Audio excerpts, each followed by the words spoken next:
Okay, this is part 3. Let's see. Article 14. Systems of Knowledge, Language, and Communication. 1. Indigenous people have the right to preserve, use, develop, revitalize, and transmit to future generations their own histories, languages, oral traditions, philosophies, systems of knowledge, writing, and literature. And this is why I must say that this is where the Moors step in. The Moorish part of us, and those who are doing a wonderful job teaching us the laws and the histories, plus the Hebrew Yashraelites have the histories of the scriptures, but the Moors bring in the histories of our laws and rights. That's why it says the indigenous people as a whole bring something great, and bring the tradition, the knowledge, and the language, and the communication together. The indigenous people have the right to preserve. Just look at the time. Indigenous people have the right to preserve, use, develop, revitalize, and transmit to future generations their own histories, languages, oral traditions, philosophies, systems of knowledge, writings, and literatures, and to designate and maintain their own names for their communities, individuals, and places. See, we have the right to use our own names.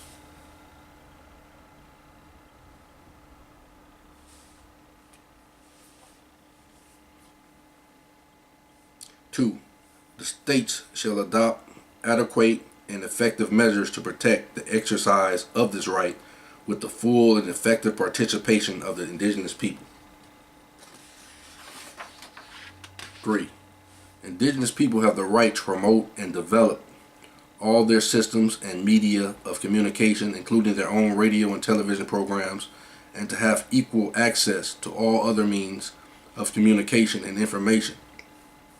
The states shall take measures to promote the broadcast of radio and television programs in indigenous languages, particularly in areas with an indigenous presence. The states shall support and facilitate the creation of indigenous radio and television stations, as well as other means of information and communication. 4. The states, in conjunction with the indigenous people, shall make efforts, and right here the states is all lowercase. The states, in conjunction with indigenous people, shall make efforts to ensure that those people can understand and be understood in their languages in administrative, political, and judicial proceedings where necessary through the provision of interpretation or by other effective means.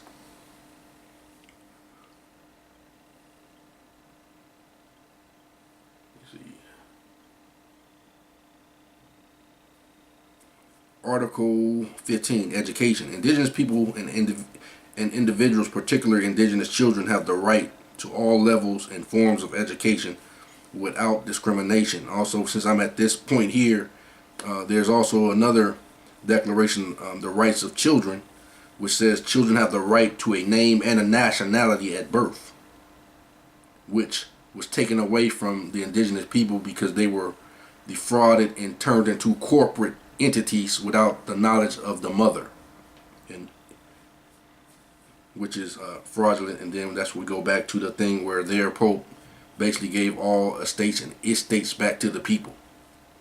So everything is ours by right. We cannot be defrauded except for those who are just trying to just be in dishonor.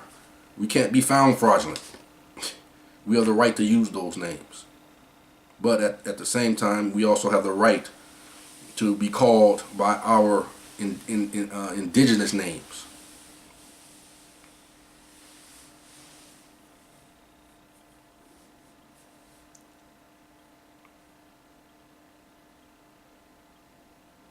Two, states and indigenous people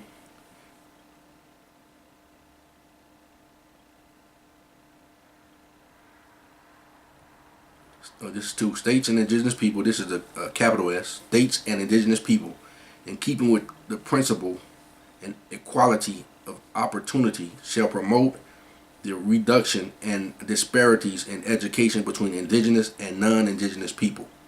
3. Indigenous people have the right to establish and control their own educational systems and institutions. So if an indigenous mother wants to homeschool, nobody has nothing to say about that. Or they shouldn't, according to this. Indigenous people have the right to establish and control their own educational systems and institutions, providing education in their own languages in a manner appropriate to their cultural methods of teaching and learning. 4. In conjunction with indigenous people, the states shall take effective measures to ensure that indigenous persons living outside their communities, particularly children, may have access to education in their own languages and cultures.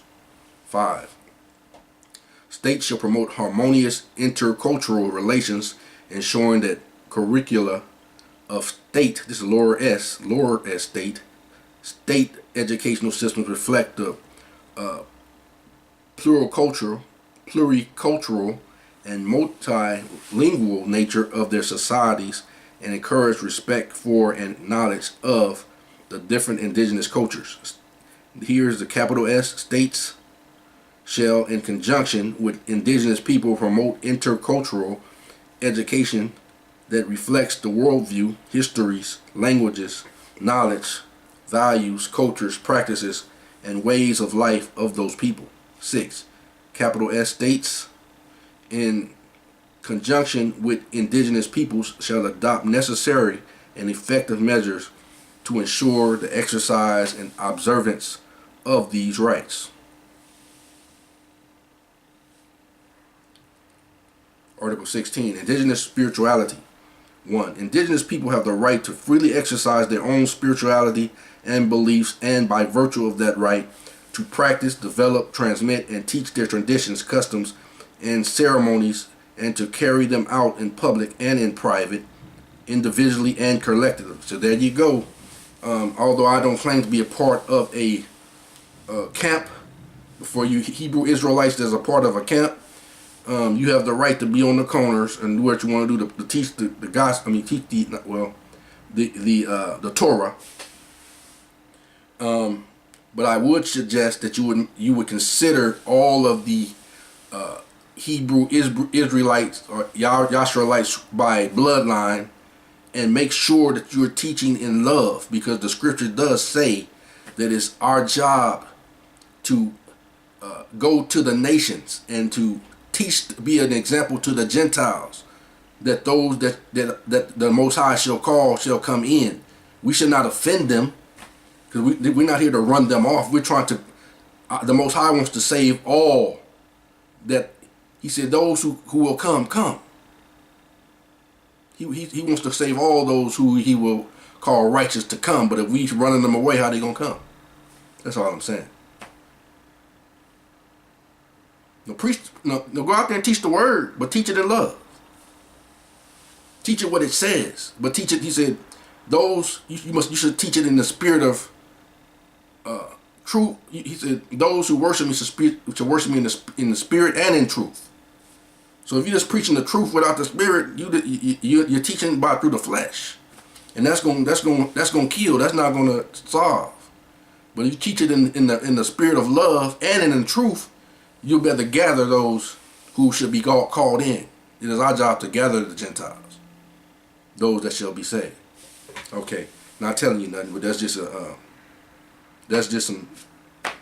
my point on it. Do what you're gonna do, but consider those that are trying to do those things, so you don't pull all of us that are trying to be true, that are Hebrew by bloodline, into the negativity of, and putting us all in a bunch when people are out there doing evil, and they want to put everybody in the same bunch. Just like we shouldn't put all of the Gentiles in the same bunch. Okay, now let me move on. All right, let's see here.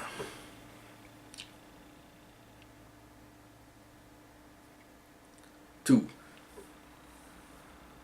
No indigenous people or persons shall be subject to pressure or impositions or any other type of coercive measures that impair or limit their right to freely exercise their indigenous spirituality and beliefs.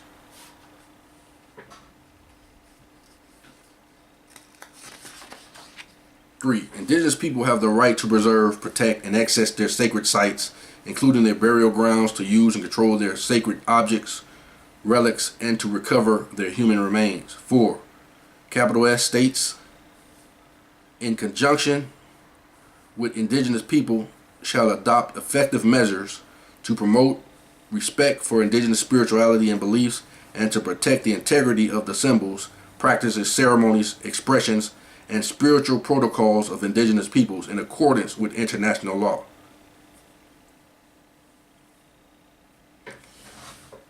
All right, let me move on to the next one. I told you this is going to be a lot of videos. This is a lot of information.